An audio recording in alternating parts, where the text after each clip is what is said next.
The beginning of July marks a celebration as well as a cause for worry, as every year brings hundreds of thousands of dollars in property damage due to fireworks. Our next guest is here to keep you safe this 4th of July weekend. President of the Firefighters Association of New York is Edward Taze. Thank you for being here with us today. So let's hear all about everything that you want to share with firework tips. There's obviously going to be a lot of fireworks starting already yesterday. I heard them. They were going off all over the place. Yes. The key thing that we like to promote is you go to Channel 4 News. They have a website. They have all the professional displays listed where you can go.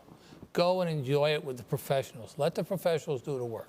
Don't be trying to set these things off in your backyards or in the streets and where there's alcohol involved and everything else with the fireworks, because there's too many times there's danger where you lose your fingers. A sparkler alone goes to over 2,000 degrees. They're hot. They're dangerous. And if you're doing them at home, make sure you've got a fire extinguisher, a bucket of water, some sand to stick the sparkler in to put them out. But be safe, be careful. But please let the professionals do the fireworks display. Enjoy them.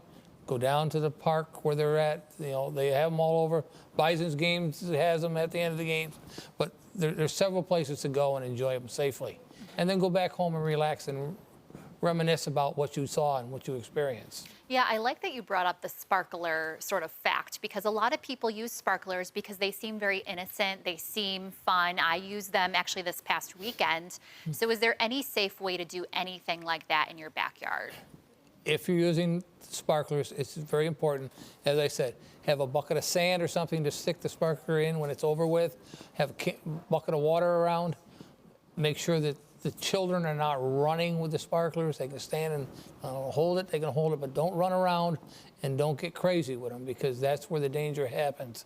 And there's too many injuries happen, and we don't like to see people get injured. Yeah, we talk a little bit about property damage when we tease this, but there's also a lot of risk for injury, right? Oh, there's a tremendous risk for injury. There's also the, these people, unfortunately, they buy fireworks today and on the street. You'll see the tents on all the street corners where they're selling the ground fireworks and that.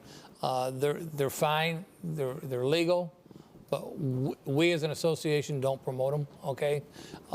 Because of the safety that's involved in them. People put these in their houses and they store them in their attics, and guess what? There's a fire and these things are going off in the attics, and it's causing more danger for the family and for the first responders that are responding to the incidents. Yeah. Is there a difference between legal and illegal fireworks? In New York State, the legal fireworks are ground-based fireworks only. Nothing that expends into the air is allowed in New York State unless it's done by a professional with a license to do it.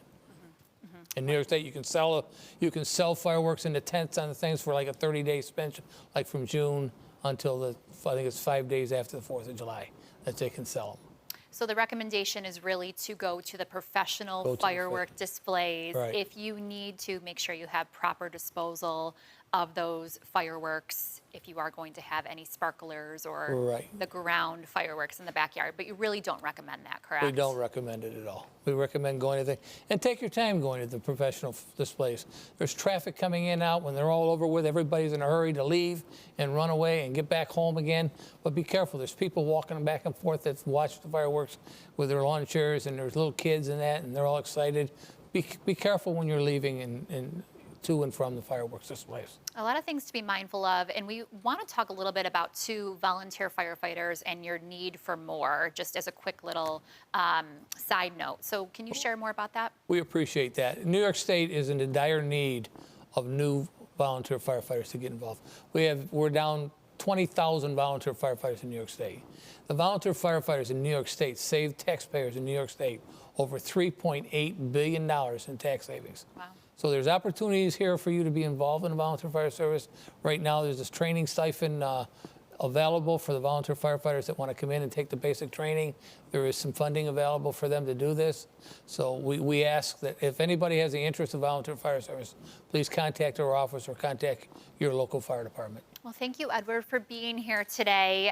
We really appreciate the firework tips. If you want to hear these tips again or learn more about firework safety, you can visit FASNY.com. Thank you again.